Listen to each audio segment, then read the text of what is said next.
Well, earlier this season, Lacey, you might remember we said that 2011 might just be the year of the minivan. We have an all-new Toyota Sienna, an all-new Odyssey. We have a substantially updated Grand Caravan from Dodge, and even Kia got in the action with a Sedona that's been refreshed.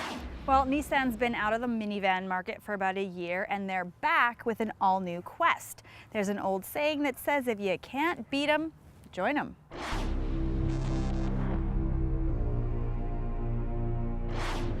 With that in mind, Nissan ditched the fashion-forward design of the last model and embraced a more conventional minivan design. You know, we dropped out of the market actually for a year because we just wanted to make a big change between the previous generation Quest and this Quest, and we came back with a really different vehicle and one that's really aimed at being a van. We see the van market as one that's very important. That's what families use to move their friends, their family, their kids. That's how they get around. So we wanted to have a full-size van within the Nissan family. Even with a similar minivan silhouette, Nissan still has a flair for the dramatic by adding extra lower body cladding, a hidden rear pillar for a more cohesive shape, and they added an SUV-inspired front grille. It could be said that the front also looks similar to the Toyota Venza.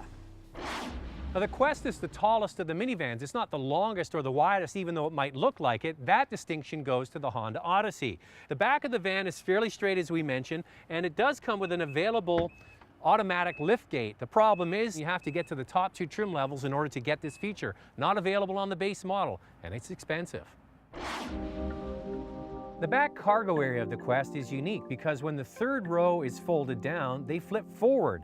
And the large and deep cargo space for items, which is usually space used by other manufacturers for seat storage, is available. It's a great idea. All of the seats fold forward to make a flat cargo surface. Nissan got rid of the old interior, which didn't work at all, and it looks like they took a dip into the Infinity styling department to create this wonderful looking dash. The use of materials is absolutely top-notch, and the fit and finish is superb.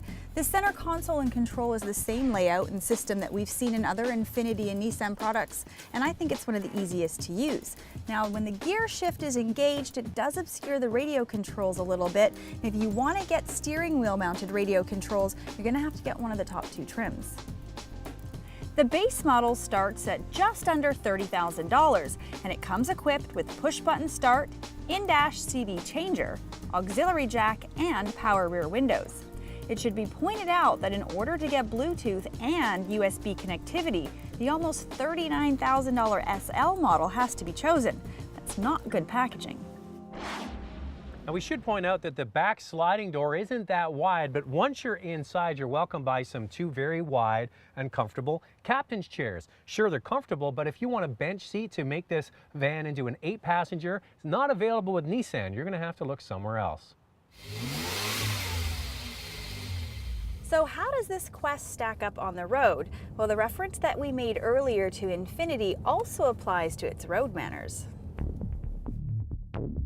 The chassis is very well insulated from the road, and the suspension is supple and luxurious.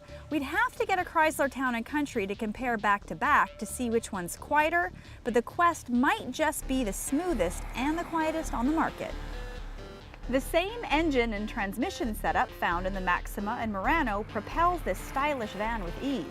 The 3.5-liter V6 engine has 260 horsepower, which makes this van more powerful than the larger Honda, but less powerful than the Dodge and Toyota V6 van.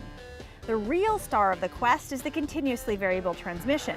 It's smooth and refined, and it makes an already luxurious van even smoother.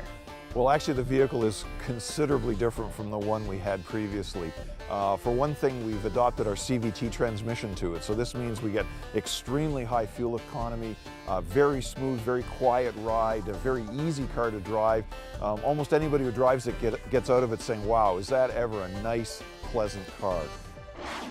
Sitting behind the wheel of this Quest is incredibly enjoyable in all aspects. On the highway, the interior is very quiet, and for such a large van, it's got a very small turning radius, so it's quite maneuverable.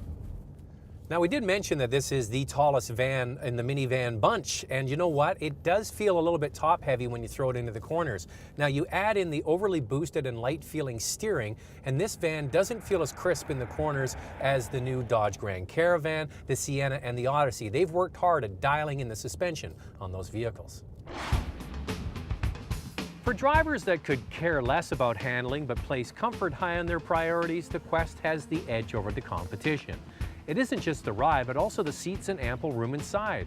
We use a van regularly for production purposes, so we drive them all and often. Here's our cameraman and editor, Brian Chow, with his take on the Quest. Number one, it's extremely smooth. The suspension is very supple. Number two, the CVT transmission. It's silky smooth. Perfect for everyday driving and good on fuel economy. The Quest definitely isn't the value leader, with the base model starting at roughly $30,000, then quickly jumping to $35,000 for the SV, and then buyers will have to spend big time to get the SL at almost $39,000 and this top model at almost $49,000.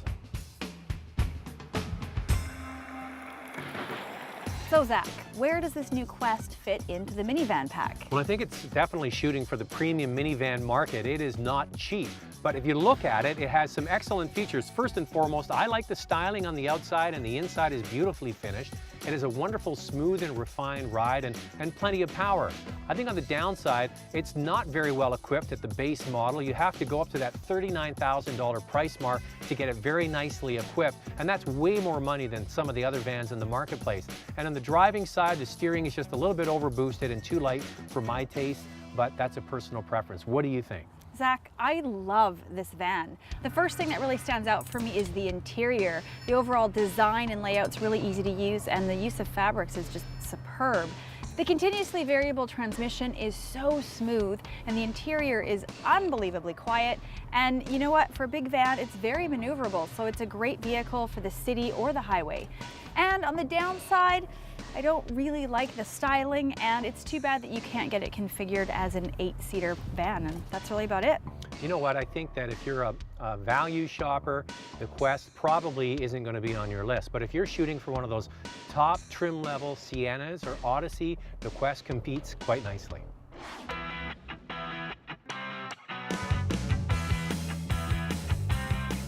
Shopping for a minivan? Then see the reviews of all 5 current models at drivingtelevision.com.